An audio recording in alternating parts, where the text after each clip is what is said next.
Bismillahirrahmanirrahim. Assalamualaikum.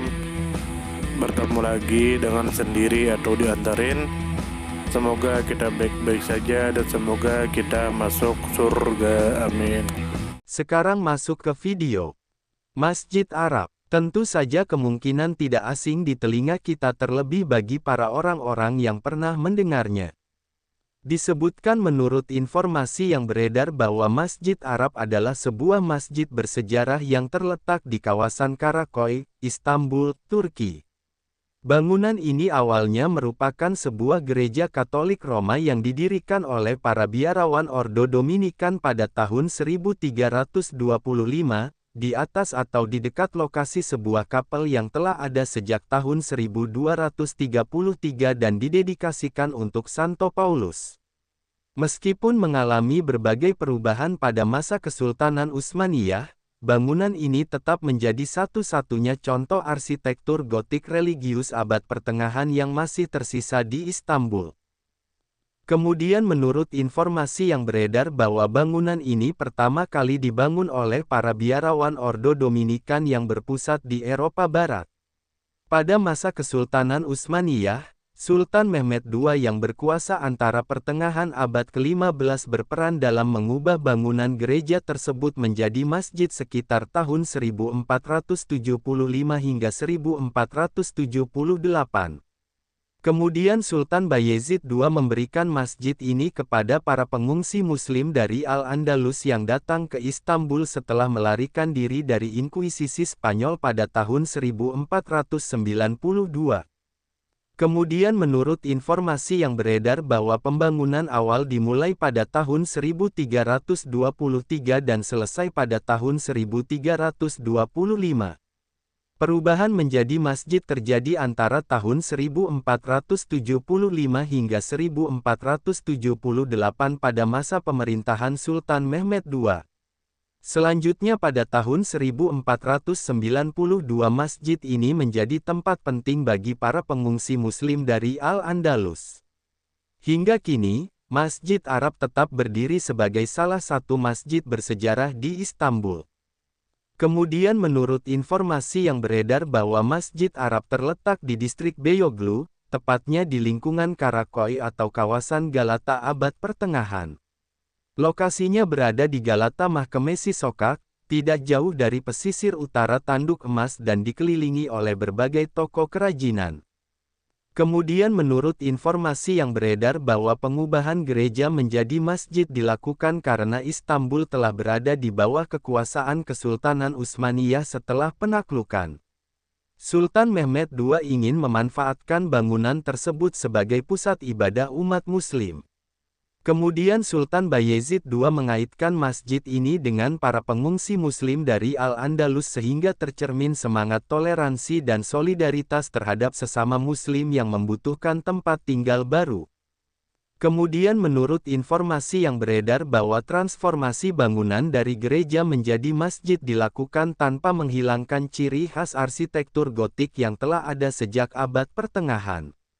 Oleh karena itu, bangunan ini unik karena memadukan gaya gotik Eropa dengan fungsi sebagai rumah ibadah Islam. Dengan lokasi yang strategis di Karakoy dekat pelabuhan dan pusat perdagangan, masjid ini menjadi bagian dari kehidupan sosial, ekonomi dan budaya masyarakat sekitarnya. Dari sisi arsitektur, Masjid Arab menampilkan gaya gotik yang jarang ditemukan pada masjid di Istanbul. Struktur menara yang dulunya merupakan menara lonceng gereja masih berdiri kokoh, meskipun telah diubah fungsinya. Interiornya memiliki langit-langit kayu tinggi yang menyerupai bangunan gereja Eropa abad pertengahan.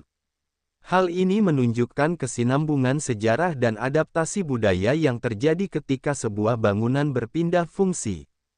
Dari sisi sejarah, masjid ini merupakan saksi perjalanan panjang hubungan antara Timur dan Barat. Awalnya dibangun sebagai simbol kehadiran gereja Katolik di wilayah Bizantium, kemudian diubah menjadi masjid sebagai tanda berkembangnya kekuasaan Islam di Istanbul. Keberadaannya sebagai tempat perlindungan bagi pengungsi Muslim dari Al-Andalus memperlihatkan keterhubungan dunia Islam yang luas dari Spanyol hingga Anatolia. Dari sisi sosial dan budaya, Masjid Arab melambangkan akulturasi.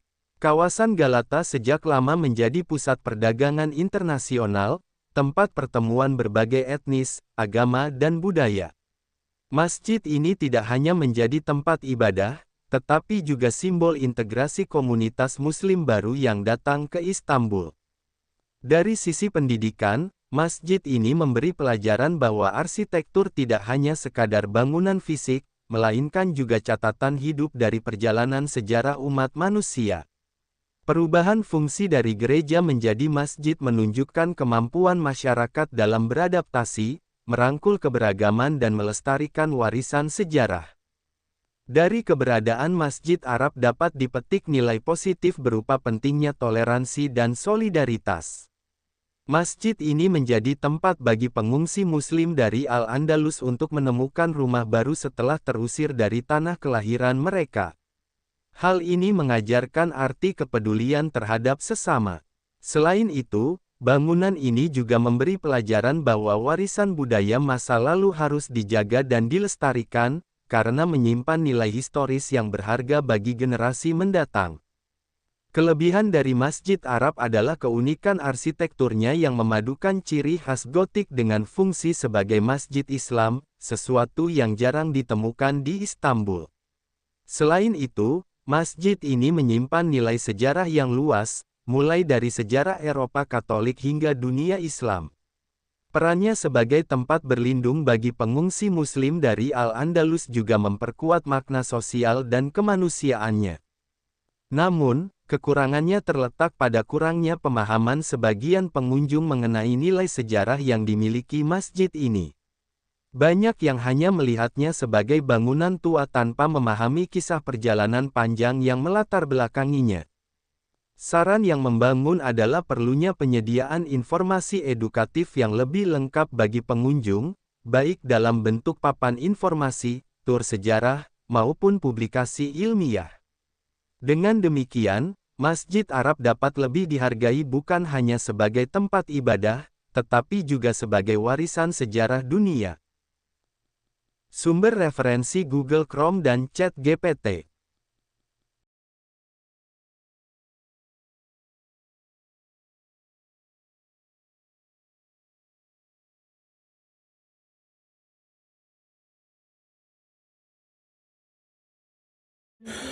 Tentu kita tahu bahwa dalam setiap perjalanan hidup selalu ada saat ketika diri kita merasa lelah, goyah, bahkan ingin menyerah.